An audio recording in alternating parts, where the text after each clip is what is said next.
In Japanese folklore, there's a belief that you die twice. Once when your body stops, and once when the last person who remembers you forgets your name. But there's a third death nobody talks about. The one that happens while you're still breathing. It's the moment you stop becoming and start maintaining. When you trade growth for comfort. When you mistake survival for living. The Stoics had a practice for this. Memento mori. Remember, you will die.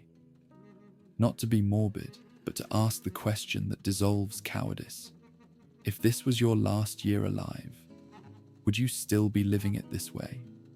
And more importantly, if you had to live this life again, would you be proud? I'm not talking about the pride that comes from your resume, not the pride of accomplishments or accolades, or the image you've built in other people's minds. I'm talking about something deeper, something quieter, something most people never touch. I'm talking about the pride that lets you look in the mirror without flinching. The pride that lets you sleep at night without your mind cycling through everything you should have said, should have done, should have been. The pride that comes from integrity, from alignment, from being the same person in private that you are in public, from living a life that's actually yours, not a performance you're giving for an audience that doesn't even care. And here's what I need you to understand before we go any further. Most people never feel this kind of pride. Not because they're failures, not because they didn't try hard enough, but because they spent their entire lives optimizing for the wrong metrics. They chased achievement while ignoring alignment. They built impressive exteriors while hollowing out their interiors. They became successful strangers to themselves. And the tragedy, the real tragedy, is that they don't realize it until it's too late, until they're old or sick, or suddenly confronted with their own mortality, looking back at a life they performed instead of lived, a life they wouldn't choose to repeat, a life they can't honestly say they're proud of. So this isn't a video about how to achieve more. This isn't about productivity hacks or morning routines or the secrets of successful people. This is about something far more fundamental and far more difficult. This is about why change is so hard. Why knowing what you need to do and actually doing it are separated by a chasm most people never cross. And why that chasm, that gap between who you are and who you're capable of being, is the source of almost all psychological suffering. But it's also about why closing that gap, why choosing integrity over comfort, why becoming someone you can actually respect, why that's the most rewarding thing you'll ever do. Not in a dramatic, life-changing epiphany kind of way, but in the quiet accumulation of days where you don't hate yourself, where you don't lie awake replaying your betrayals, where you can simply be without the constant background noise of shame. Because that's what we're really talking about here. We're talking about the difference between shame and pride, between self-betrayal and self-respect, between living authentically and living in what the existentialists called bad faith. And to understand this, to really understand why change is so hard and why it's so necessary, I need to tell you about Bojack Horseman. Now, if you haven't seen the show, Bojack Horseman is an animated series about a washed-up sitcom star from the 90s. He's a talking horse living in Hollywood, surrounded by excess and emptiness in equal measure. And on the surface, it looks like dark comedy. But it's actually one of the most psychologically precise examinations of self-betrayal, bad faith, and the architecture of shame ever created. Bojack achieves everything society tells you will make you happy. Fame, wealth, recognition. He was on one of the most popular TV shows of the 90s. People loved him. He had money, status, opportunities most people only dream about. And he's utterly, devastatingly miserable. not because he failed, but because he succeeded at the wrong thing. See, Bojack spent his entire life chasing validation. He wanted to be loved, he wanted to be important, he wanted to matter in some undeniable external way. And he got it. He stood on stages accepting awards. He saw his face on billboards. People recognized him everywhere he went. But it didn't fill the hole, because the person receiving the applause wasn't him. It was a character, a performance, a version of himself he'd constructed to be lovable, to be impressive, to be worthy of attention. And he'd been performing for so long that he'd completely lost touch with who he actually was underneath. There's an episode in the final season called The View from Halfway Down. It's Bojack's near-death experience, and it's one of the most emotionally devastating pieces of television ever made. In it, Bojack finds himself at a dinner party with people from his past. People he hurt, people he lost, people who died because of his actions or his negligence. And there's this moment where Secretariat, Bojack's childhood hero, a racehorse who jumped off a bridge, recites a poem.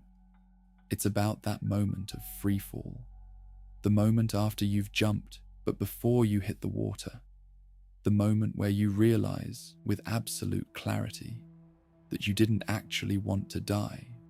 You just wanted to stop living the way you were living. The poem ends with these lines: "I wish I could have known about the view from halfway down," because that's when you see it, when you're falling, when it's too late to go back. That's when you realize what you've lost. Not your life, your chance to live it differently. And Bojack's entire arc is about this. It's about a man who keeps getting chances to change, keeps seeing clearly what he needs to do, and keeps choosing comfort over growth, keeps choosing the familiar patterns of self-destruction over the terrifying uncertainty of becoming someone new. He knows he drinks too much. He knows he sabotages relationships. He knows he hurts people. He's not ignorant. He's not unaware. He sees it all with perfect clarity, and he keeps doing it anyway. And if you've ever felt stuck, if you've ever known exactly what you need to change and found yourself unable to change it, you're Bojack. We're all Bojack. We're all carrying around this gap between who we are and who we know we could be. And we're all making the same choice over and over. We're choosing the familiar pain over the unfamiliar work of transformation. Why? Why is change so hard? Why do we stay in jobs that drain us? Why do we maintain relationships that require us to be someone we're not? Why do we keep repeating patterns we hate, making choices we regret, living in ways we know aren't aligned with our deepest values? The answer is deceptively simple: because changing requires us to grieve. Let me explain what I mean. When you've been living a certain way for years, decades even, that way of being becomes part of your identity. Even if it's painful, even if it's inauthentic, it's familiar, it's known. You've built your entire life around it. Your relationships expect it. Your career depends on it. Your self-concept is organized around it. And changing means admitting that all of that, all those years, all those choices, all that investment, it was based on a misunderstanding. It was a mistake. You were wrong about what would make you happy. You were wrong about who you needed to be. You were wrong about what mattered. And that admission is excruciating, because it means you wasted time. You wasted energy. You built a life you now need to dismantle. Psychologists call this the sunk cost fallacy. It's the tendency to continue investing in something because you've already invested so much that stopping would mean admitting it was all for nothing. Gamblers do this. They keep betting because they've already lost so much that winning becomes the only way to make the losses meaningful. But we do it with our lives. We stay in careers we hate because we already spent years getting the degree, climbing the ladder, building the expertise. Leaving would mean admitting we chose wrong. We stay in relationships that don't fit because we've already invested so much time, so much emotion, so much of ourselves. Leaving would mean admitting we wasted years. And we stay stuck in patterns of being: the people pleaser, the overachiever, the cynic, the victim, because we've been performing these roles for so long that we don't know who we'd be without them. So we don't change. We stay stuck. And we tell ourselves it's because we can't change, because circumstances won't allow it, because we don't have the resources or the time or the support. But that's a lie. A comfortable lie, but a lie nonetheless. The truth that should shake you to your core is that you're not changing because you're afraid. Afraid of who you'd have to become. Afraid of who you'd have to leave behind. Afraid of disappointing people. Afraid of being alone. Afraid of discovering that even after changing, you still wouldn't be happy. And this fear, this resistance to change, this is what the existentialists were talking about when they described bad faith. Bad faith is one of the most important concepts you'll ever encounter, and most people have never heard of it. It was coined by Jean-Paul Sartre, the French existentialist philosopher, and it describes the fundamental way human beings lie to themselves. Here's what it means. Bad faith is pretending you're not free when you are. It's pretending you don't have choices when you do. It's pretending that your life just happened to you, that you're a passive recipient of circumstances, when the truth is that every moment you're choosing to stay or leave. You're choosing to speak or stay silent. You're choosing to grow or stagnate. Sartre said that human beings are condemned to be free, and he meant that literally. You can't escape your freedom. Even when your options are constrained, even when you're facing circumstances you didn't choose, you still have the freedom to decide what it means, how you respond, who you become in the face of it. But freedom is terrifying, because if you're free, you're responsible. You can't blame anyone else. You can't say, I had no choice. You have to look at your life and admit, I chose this. Every single day, I keep choosing this. And for most people, that's unbearable. So they live in bad faith. They construct elaborate stories about why they can't change. They essentialize themselves into fixed identities. They defer agency to external authorities. They convince themselves that their hands are tied. Let me give you an example. Someone stays in a job they hate, and when you ask them why, they say, I have to pay the bills. I have responsibilities. I don't have a choice. But that's bad faith, because they do have a choice. They could leave. They could take a lower paying job that aligns with their values. They could downsize their life. They could take a risk. These options exist. What they mean when they say, I have no choice, is, I'm not willing to accept the consequences of the choices I actually have. They're not willing to face the fear, the uncertainty, the potential judgment from others. So they pretend the choice doesn't exist. They pretend they're trapped. And I want to be very clear here. I'm not saying everyone has equal options. I'm not saying structural barriers don't exist. Some people face systemic oppression, material constraints, circumstances that genuinely limit their freedom. That's real. But even within those constraints, there's more freedom than most people are willing to admit. And the refusal to acknowledge that freedom, the insistence on seeing yourself as completely powerless, that's bad faith. That's a form of self-protection that comes at a terrible cost. It costs you your pride, because you can't be proud of a life you're pretending just happened to you.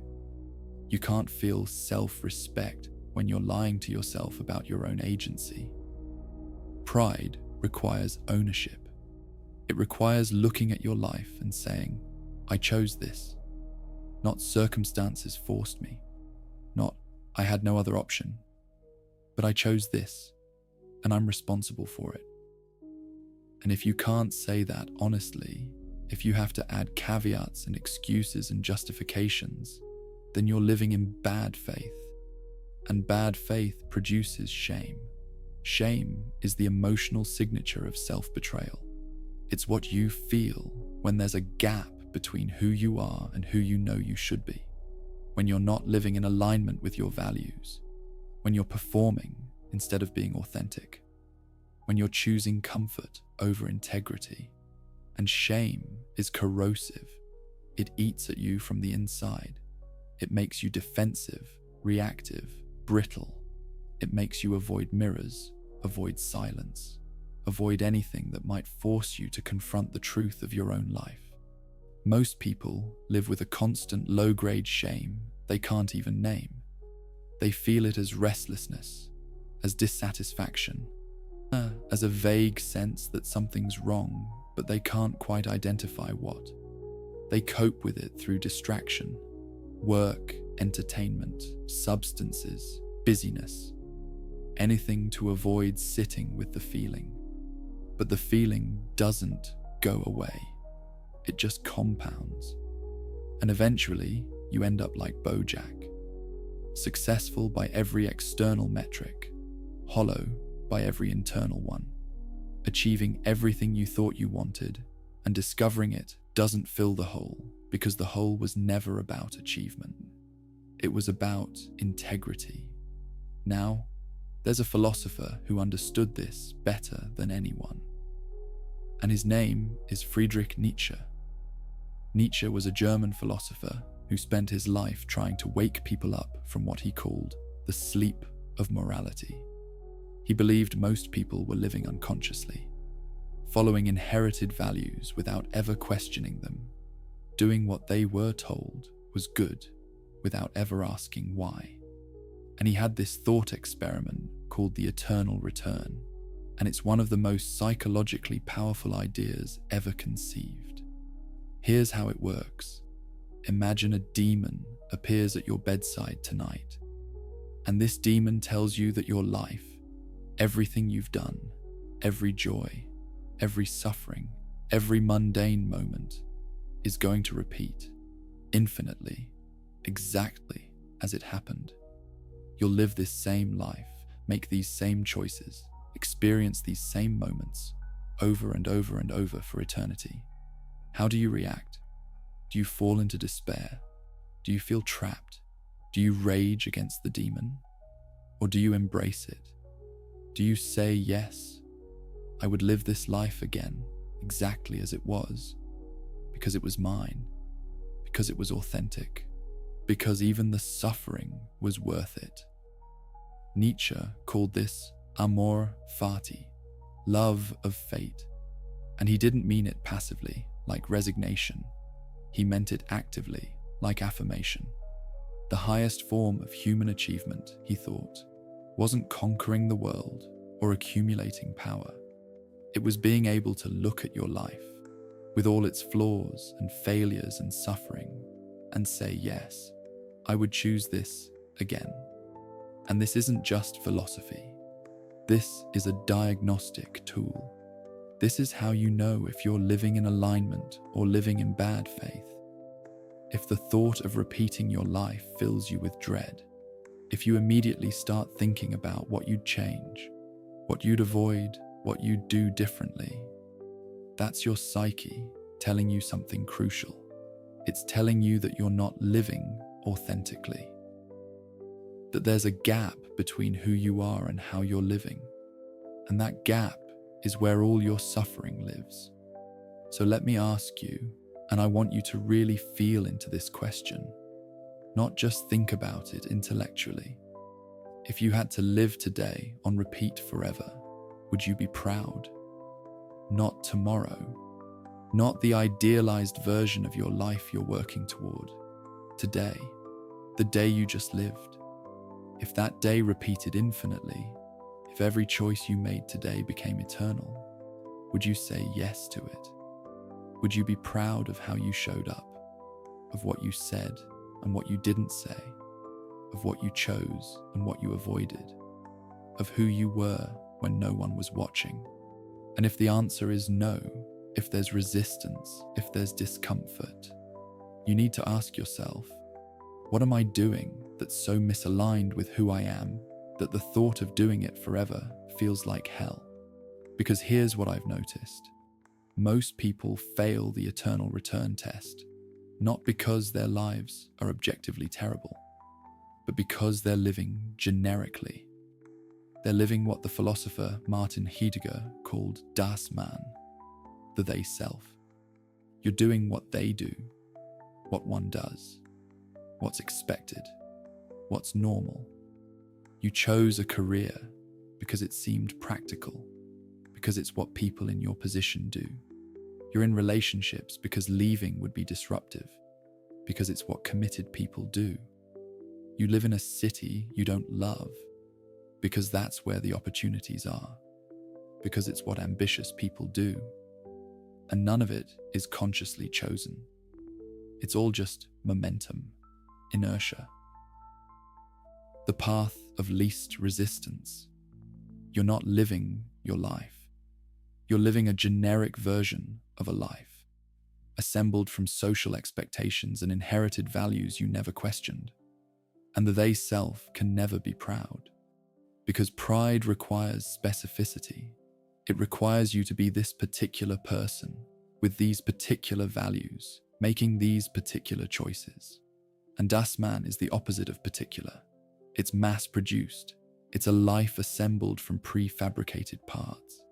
So the question becomes, how do you escape? How do you move from the they self to the authentic self? How do you stop performing and start being? And this is where I need to be honest with you about something that no one else seems willing to say. The path to pride, the path to authenticity, the path to being able to say yes to your life. It's not inspirational. It's not uplifting. It's brutal, because it requires you to grieve. It requires you to face everything you've been avoiding. It requires you to admit you've been wrong, possibly for years, possibly for your entire adult life. And it requires you to be willing to disappoint people. Let me say that again, because it's crucial. You cannot become authentic without disappointing people. When you start living in alignment with your actual values, instead of inherited ones, you stop fitting into the roles people assigned you. The reliable one, the accommodating one, the one who never rocks the boat, the one who always says yes. And when you stop performing those roles, people get uncomfortable. Not because you're doing anything wrong, but because your authenticity forces them to confront their own inauthenticity. Your boundaries make them look at their lack of boundaries. Your truth-telling makes them aware of their own lying. So there's a cost, and the cost is that some people will leave. The friends who were drawn to your people-pleasing will leave when you stop people-pleasing. The family members who needed you to stay small will leave when you start taking up space. The partners who fell in love with your performance will leave when you stop performing.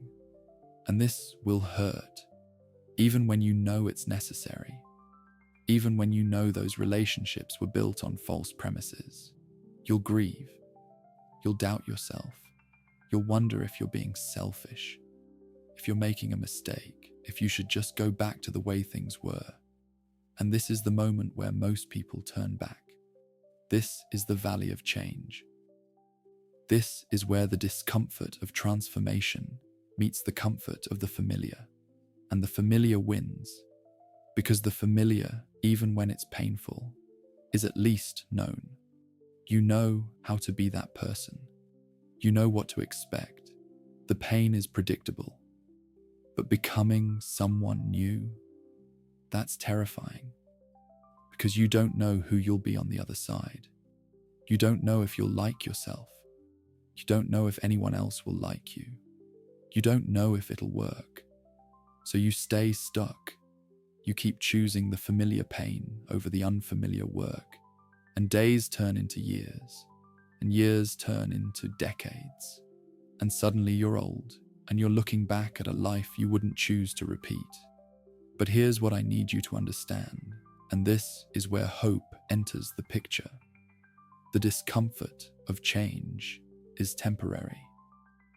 The discomfort of staying stuck is permanent. Let me say that again. The discomfort of change is temporary. The discomfort of staying stuck is permanent. Yes, it's hard to leave the job. Yes, it's painful to end the relationship. Yes, it's scary to speak your truth. But that hardness, that pain, that fear, it has an endpoint. You move through it and you emerge on the other side changed. But the quiet desperation of living inauthentically, that doesn't end. It just compounds. It gets worse every year. Every day you choose comfort over alignment, the gap widens, the shame deepens, the pride becomes more and more impossible to access. And here's the paradox that makes this all so difficult. The longer you wait, the harder it gets, because the sunk costs increase. You've invested more time, more energy, more of your identity into being this person. So changing feels like losing more, but you're not losing anything real. You're losing an illusion. You're losing a performance. You're losing a false version of yourself that was making you miserable anyway. What you're gaining is the only thing that actually matters: the possibility of pride. Now, I want to talk about what pride actually is, because we've been lied to about this. Culture treats pride like a sin. Religious traditions warn against it. We're told to be humble, to put others first, to not think too highly of ourselves. And all of that completely misses the point. Because there are two kinds of pride, and they're not just different, they're opposites. There's ego pride. This is arrogance. This is the inflated sense of self-importance that comes from insecurity. It's defensive. It's comparative. It needs to be better than others to feel good about itself. This is the pride that religion warns against, and rightfully so. It's toxic. But then there's integral pride. This is self-respect. This is the quiet, unshakable sense of worth that comes from living in alignment with your values. It's not comparative. It doesn't need anyone else to be lesser. It's not defensive because it's not based on external validation. Integral pride is what you feel when you look in the mirror and don't flinch, when you can be alone with yourself without needing distraction, when you go to bed without your mind cycling through regrets. It's the pride that comes from integrity. And integrity, at its core, means this: being the same person in private that you are in public, your actions matching your values, your outer life reflecting your inner truth. And this kind of pride is rare, incredibly rare, because it requires something most people are unwilling to do.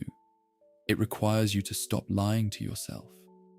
Most people live in constant self-deception. They tell themselves they're staying in the job for practical reasons when they're really staying out of fear. They tell themselves they're being kind when they're really being cowardly. They tell themselves they're fine when they're falling apart inside.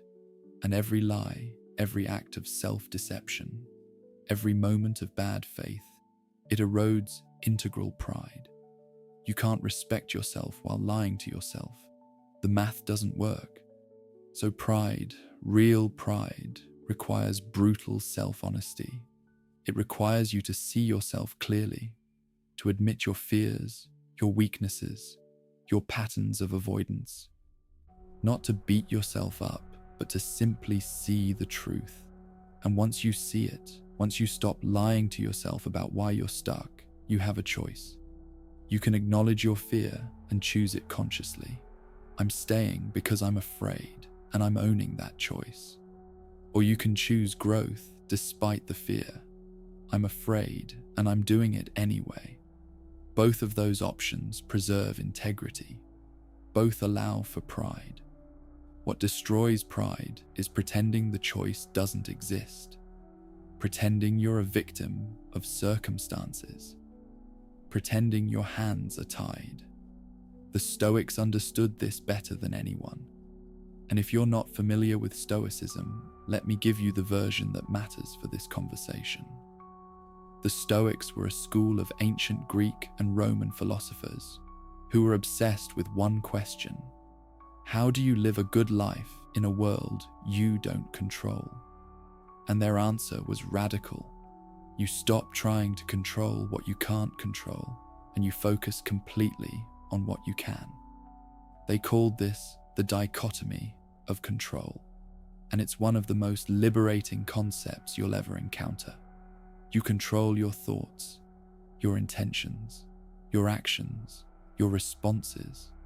You don't control outcomes, other people's opinions, circumstances, what happens to you. And pride, real pride, can only exist in what you control. If your pride depends on getting promoted, you're at the mercy of your boss. If your pride depends on being liked, you're at the mercy of other people's judgments. If your pride depends on things going your way, you're at the mercy of chance.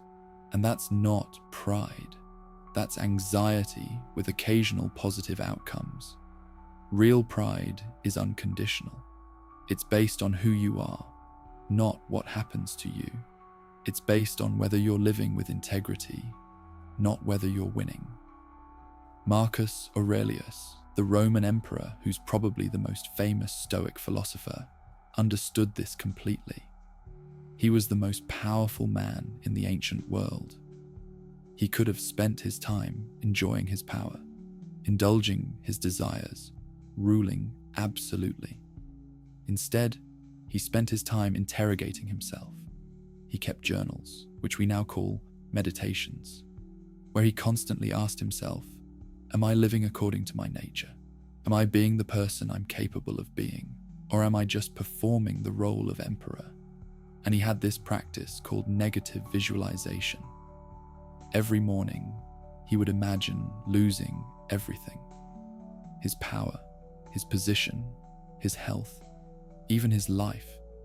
Not to be morbid, but to remind himself that none of those things were truly his. They could all be taken away at any moment. And if they were taken away, would he still be proud of who he'd been? Would he still respect himself? Because for the Stoics, pride wasn't about external achievement. It was about internal virtue. It was about living according to 4 principles: wisdom, courage, justice, and temperance. Wisdom means seeing reality clearly without delusion. Courage means acting despite fear. Justice means giving others and yourself what's due. Temperance means being in control of your desires rather than controlled by them. And when you break it down like that, pride becomes very simple. Are you seeing clearly, or are you lying to yourself? Are you acting courageously, or are you letting fear make your decisions? Are you treating people justly, including yourself? Are you in control of yourself, or are your impulses controlling you? If yes, you can be proud. If no, you have work to do.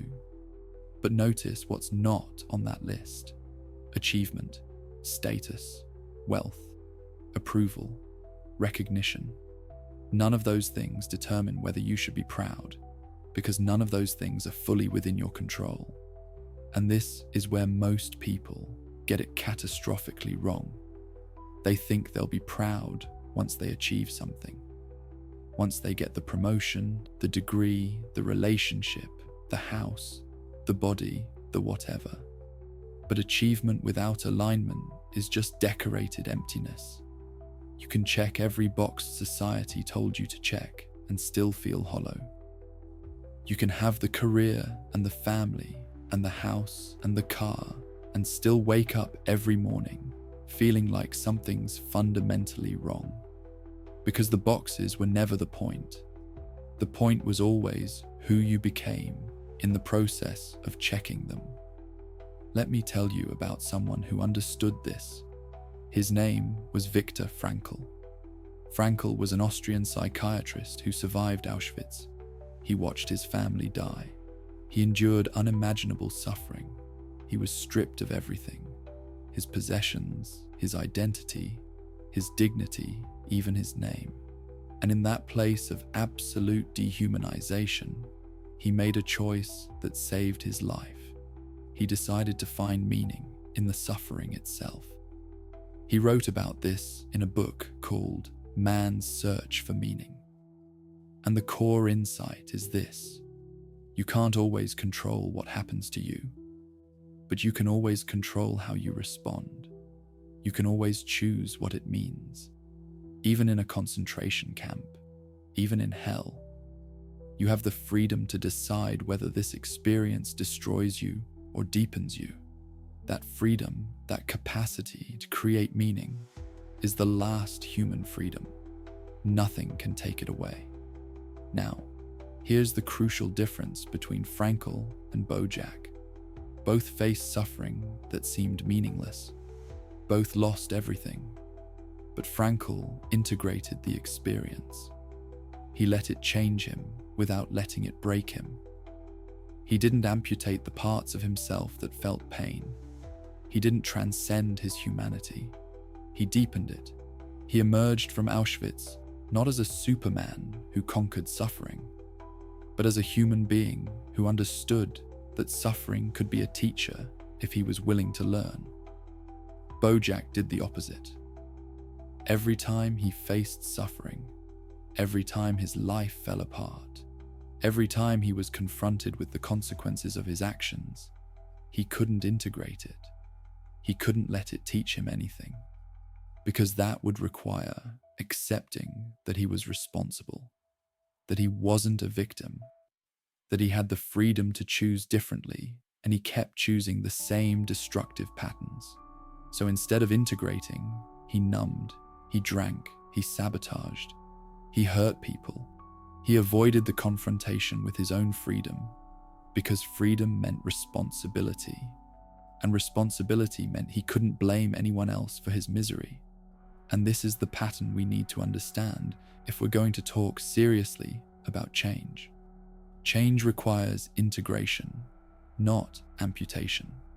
Most people, when they try to change, they try to cut parts of themselves off, the weak parts, the fearful parts, the parts that feel too much or need too much or want too much. They think, if I can just eliminate my weakness, I'll be strong. If I can just kill my fear, I'll be brave. If I can just stop feeling so much, I'll be successful. But that's not change. That's fragmentation. You're not becoming whole. You're becoming less. Real change, the kind that leads to pride, requires you to integrate everything. The strength and the weakness, the courage and the fear, the achievement and the failure. It requires you to become more human, not less. To embrace the full complexity of who you are, including the parts you've been taught to hide. Carl Jung, the Swiss psychologist, called this shadow work. He said you can't be authentic without integrating your shadow, the parts of yourself you've repressed because they don't fit your self-image. You think you're kind. Integrate the part of you that's selfish. You think you're rational.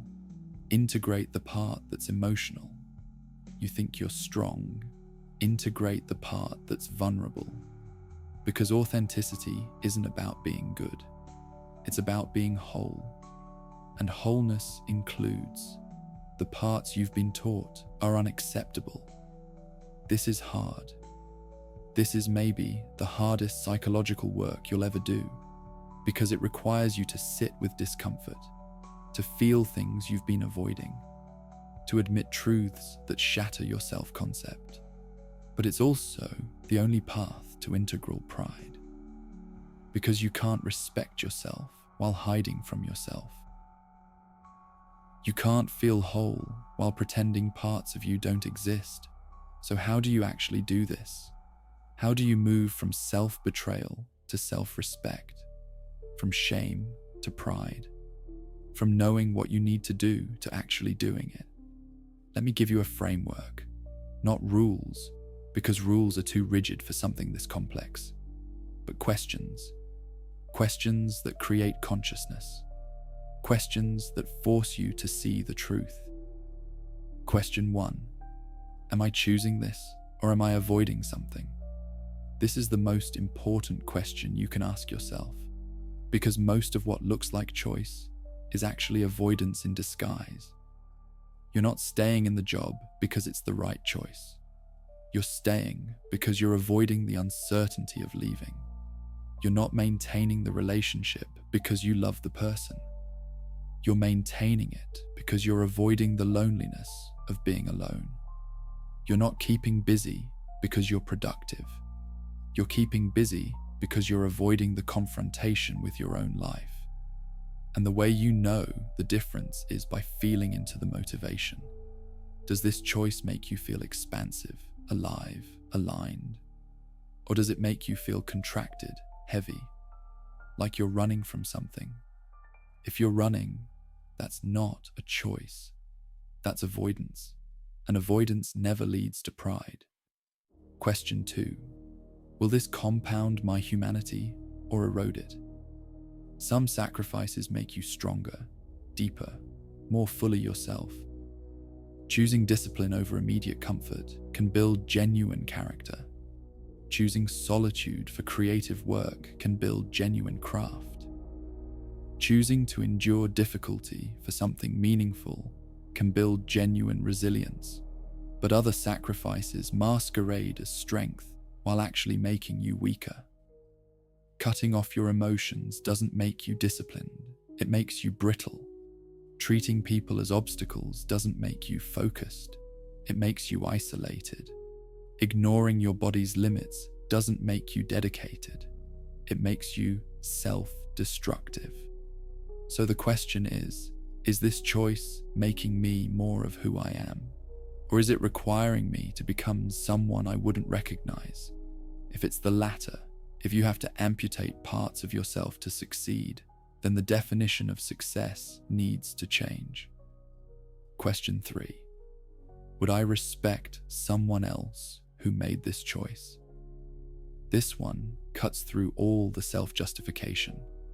Remove yourself from the equation. If you saw someone else in your exact situation making the exact choice you're making, would you respect them? If your friend told you they were staying in a job they hated because they were afraid, would you think they were being wise or cowardly? If they told you they were lying to their partner to avoid conflict, would you think they were being kind or weak? You already know the answer. You have clarity about other people's lives that you refuse to apply to your own. So apply it. Be as honest with yourself as you would be with a friend you truly cared about. These 3 questions, asked honestly, will show you exactly where you're living in bad faith, where you're betraying yourself, where the gap between who you are and how you're living exists. And once you see it, you can't unsee it. That's the blessing and the curse of consciousness. Once you know, you know. And then you have to choose. Do I act on this knowledge, or do I go back to sleep? Now let me be very clear about something. I'm not saying you need to blow up your entire life overnight. I'm not saying you need to quit your job tomorrow, end your relationship, move across the country. Dramatic changes sometimes are necessary, but more often, change happens through accumulation, through small, daily acts of integrity. It's speaking your truth in one conversation. It's setting one boundary you've been afraid to set.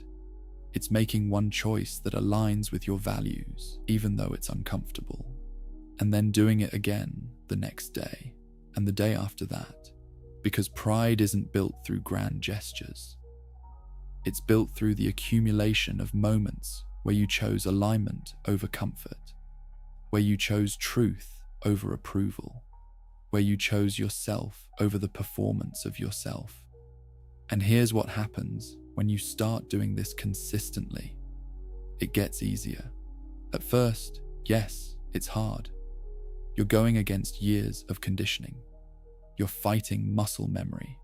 Every authentic choice feels risky, vulnerable, uncertain. But then something shifts. You start to realize that lying is actually harder than telling the truth, that performing is more exhausting than being yourself, that managing other people's perceptions takes more energy than just showing up as you are. There's a relief that comes with authenticity that nothing else provides. It's the relief of not having to remember what you said to whom, the relief of not having to maintain different versions of yourself for different audiences, the relief of just being one person consistently everywhere. And that relief, that lightness, that's the beginning of pride. It doesn't arrive dramatically. You don't wake up one day feeling completely transformed. It's quieter than that, more subtle. You notice that you can look in the mirror without flinching. You notice that you're sleeping better because you're not replaying conversations, analyzing what you should have said.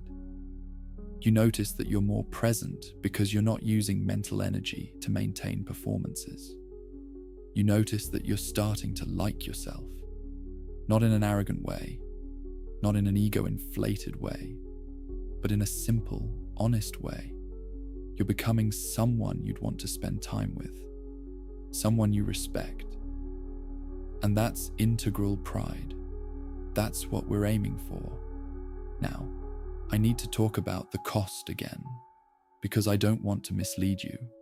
I don't want you to think this is easy, or that everyone will support you, or that there won't be consequences. There will be consequences. When you start living authentically, when you start setting boundaries and speaking truth and choosing alignment, some people will leave, and some of those people will be people you love. The friends who bonded with you over shared complaints will drift away when you stop complaining. The family members who needed you to play a certain role will get uncomfortable when you stop playing it. The partners who fell in love with your accommodating nature will struggle when you start having needs. And this is the loneliest part of the journey.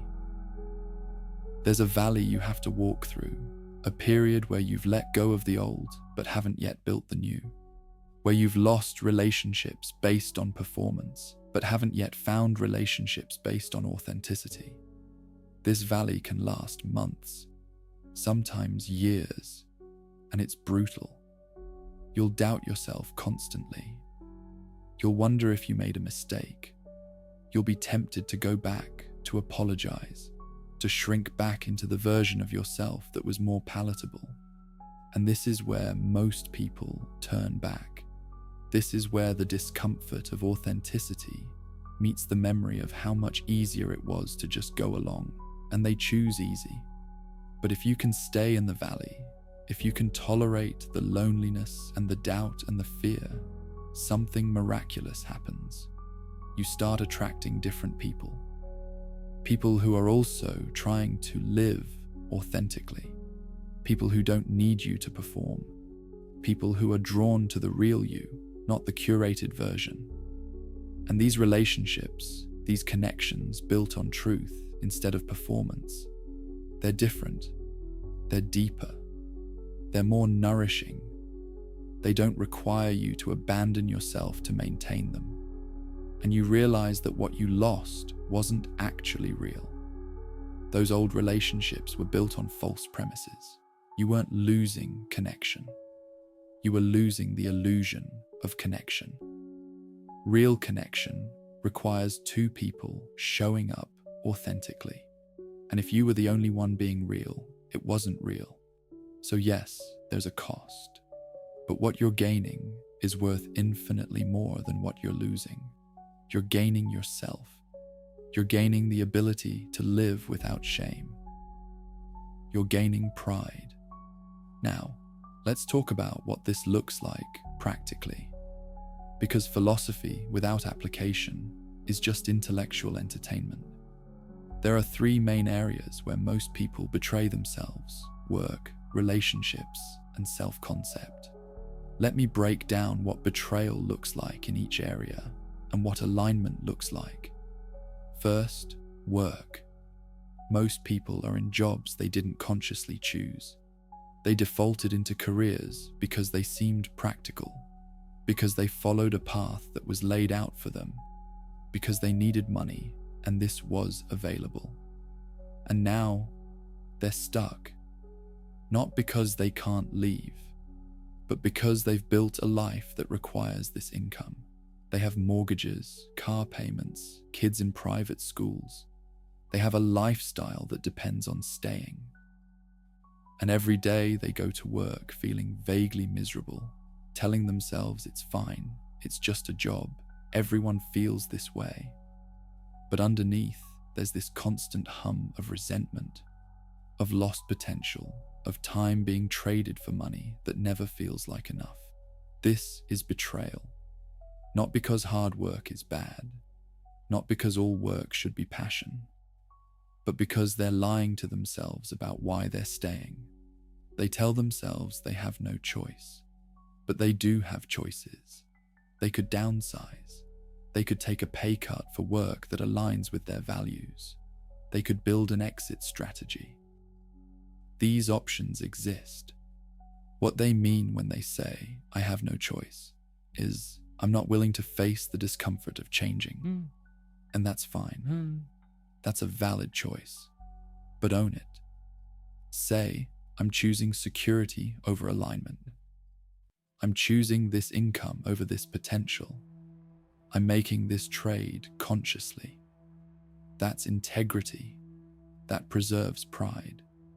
Because you're not lying to yourself. You're not pretending you're a victim. But if you can't own that choice, if it feels hollow even as you say it, then you need to start building an exit.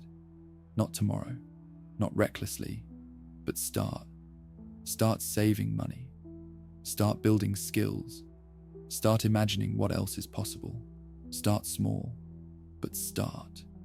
Because every day you stay in work that requires you to betray yourself, you're choosing shame over pride. And that choice compounds. Second, relationships. This is where it gets really painful, because this is where we perform the most. We become who others need us to be. We manage their emotions. We edit our thoughts. We shape ourselves to fit their expectations. And over time, we forget who we are when we're not performing. We lose touch with our actual preferences, our actual boundaries, our actual truth. And then we wonder why we feel so disconnected, even in relationships that look good from the outside, even with people we genuinely care about. The betrayal here is subtle. It's saying I'm fine when you're not. It's laughing at jokes you don't find funny. It's pretending to like things you don't like. It's agreeing when you want to disagree. Each instance seems small, harmless, just being nice, just keeping the peace. But it adds up. And eventually, you're in a relationship with someone who doesn't actually know you. They know the performance. They know the version you've constructed to be lovable. And that creates a devastating kind of loneliness. Because you're not alone, but you're not really with anyone either. You're isolated in plain sight. So what does alignment look like? It looks like speaking your truth, even when it's uncomfortable, even when it might create conflict. It looks like saying, I need some time alone, instead of pretending you want to go out. It looks like saying, I disagree, instead of nodding along. It looks like expressing your actual preferences instead of always deferring to others. And yes, some people won't like this.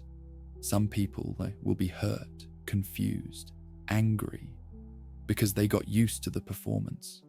They came to depend on your accommodation. But if someone can only love the performance, they don't actually love you. They love what you do for them, and you deserve to be loved as you are, not as you pretend to be. So start small. One truth per conversation, one boundary per day. Not aggressive, not hostile, just honest.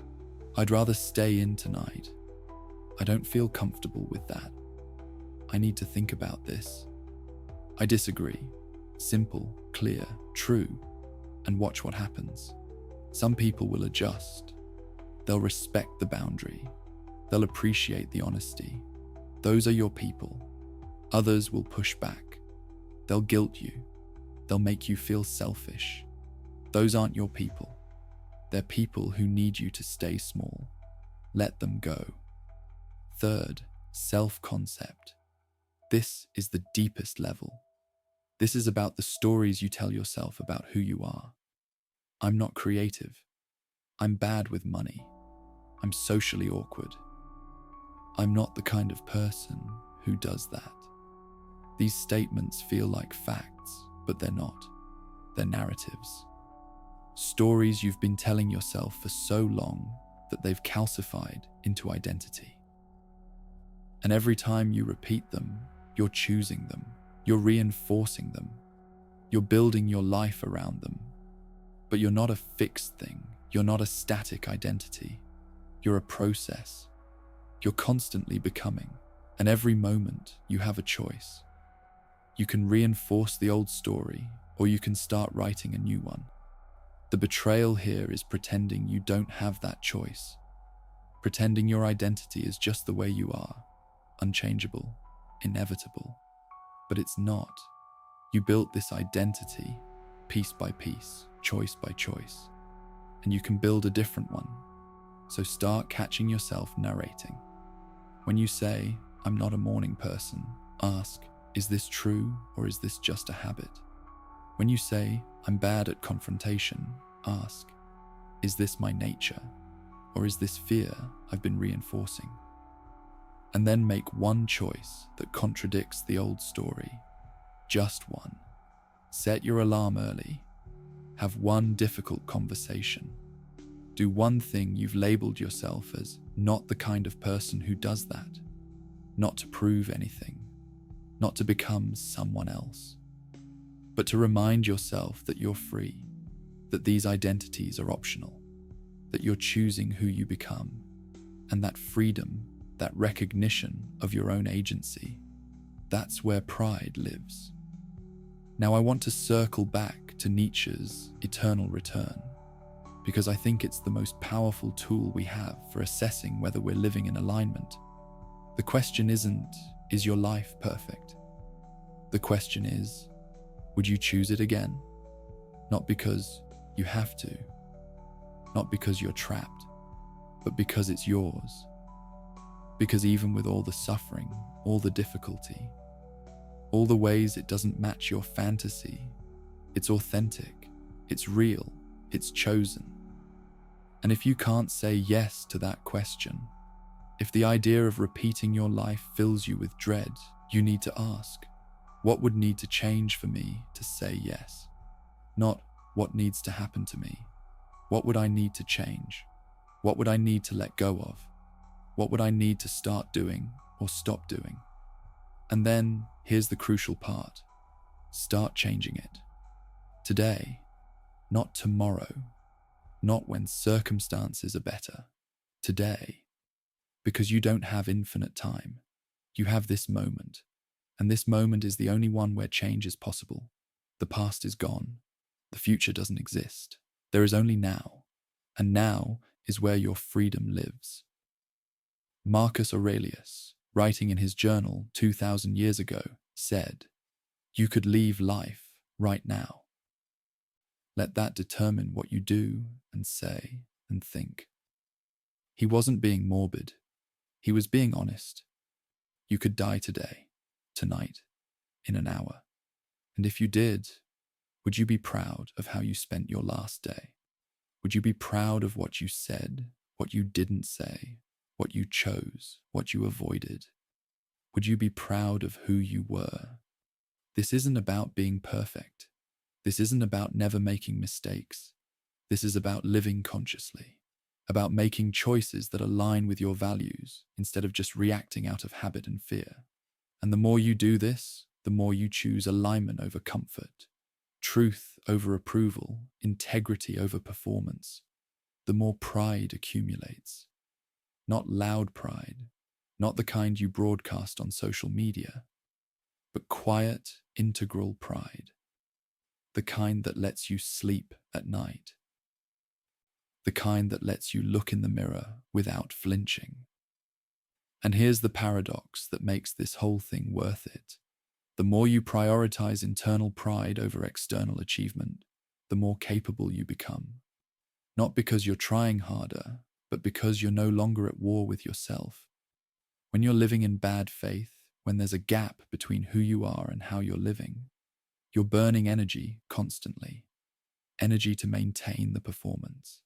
Energy to suppress the truth. Energy to manage other people's perceptions. That energy isn't available for anything else.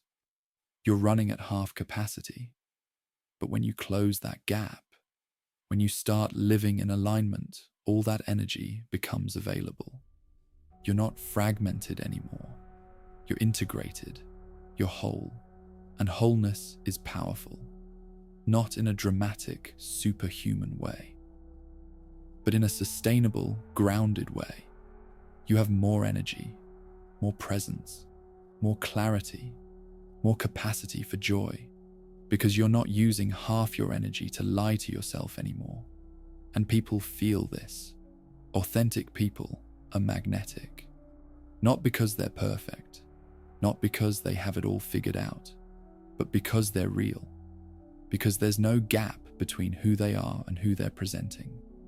And realness is rare enough that it stands out. So let me bring this full circle. We started with a question. If you had to live this life again, would you be proud? And we've journeyed through Bojack Horseman's self-destruction, through Sartre's bad faith, through Nietzsche's eternal return, through the stoic practice of memento mori. We've talked about why change is so hard, because it requires grieving, admitting you were wrong, facing your fear, disappointing people.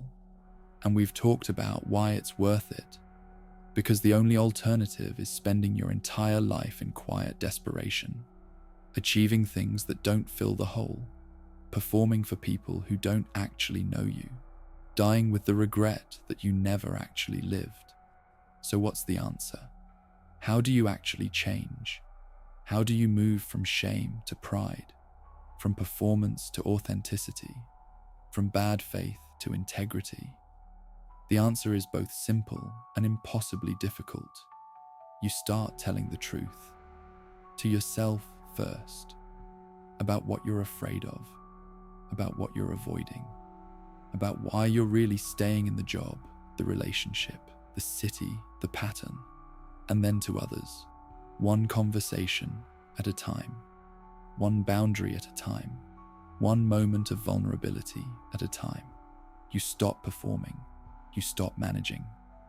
You stop editing yourself to be palatable. You show up as you are and you let the chips fall where they may. Some people will leave. That's okay. They were never really there anyway. Some people will stay. Those are your people. And most importantly, you'll start being able to live with yourself. You'll start being able to look in the mirror without cringing. You'll start being able to sleep without ruminating. You'll start feeling something you maybe haven't felt in years, maybe never felt. Pride. Not arrogance, not ego, but simple, honest self-respect. The pride of knowing you're not lying to yourself. The pride of knowing you're not abandoning yourself. The pride of knowing that if you had to live this life again, you would. Because it's yours. Because you chose it. Because even with all its imperfection, it's authentic. And that is what makes life worth living. Not achievement, not success, not approval, but the quiet knowledge that you're not betraying yourself, that you're honoring the person you're capable of being. Because at the end of your life, when you're looking back, you won't care about the promotion you got or the house you bought or the status you achieved. You'll care about whether you were brave, whether you were true, whether you lived as yourself or as a performance. You'll care about whether you can say, yes, I would choose this life again, not because it was easy, not because it was comfortable, but because it was mine. So let me leave you with this. You are not broken. You are not failing. You are simply living someone else's idea of your life. And that misalignment is what's killing you. The cure isn't more achievement. The cure isn't more discipline. The cure isn't more optimization. The cure is more truth, more integrity, more courage to be exactly who you are, even when it's inconvenient, even when it's lonely, even when it's terrifying. Pride isn't something you earn through accomplishment. It's something you reclaim through alignment. And that reclamation starts now, today, with one small choice, one truth spoken, one boundary set, one moment where you choose yourself over the performance of yourself. You don't need permission. You don't need perfect circumstances. You don't need to have it all figured out. You just need to start. And every day you choose alignment over comfort. You're building pride. Slowly, quietly, cumulatively, until one day you wake up and realize, I don't hate myself anymore. I don't cringe at my own reflection. I don't lie awake replaying my betrayals. I'm proud, not of what I've achieved, but of who I've become. And if I had to live this life again, I would. That's the goal. That's what we're building toward. That's what makes this whole difficult, messy, terrifying process of being human worth it. So tonight, before you sleep, ask yourself, if I had to live today on repeat forever, would I be proud? And if the answer is no, you know what to do. Not someday. Not when things settle down. Not when you have more time or more money or more support. Now. Because now is all you have. And now is exactly when change becomes possible. Thank you for staying with me through this. If this resonated, if it named something you felt but couldn't articulate, leave a comment. Tell me where you're struggling. Tell me what you're avoiding. Or just tell me you're trying, because none of us are doing this alone. We're all excavating ourselves. We're all trying to close the gap between who we are and who we're capable of being. And sometimes, knowing someone else is in the tunnel makes it bearable. If this helped you, if it gave you even a sliver of clarity, hit like. Subscribe if you want more philosophy that doesn't lie to you, that treats you like an adult capable of holding hard truths. And remember, the demon isn't asking if your life is perfect. It's asking if it's yours. The answer to that question is always, always within your control. Now go live a life you'd choose again.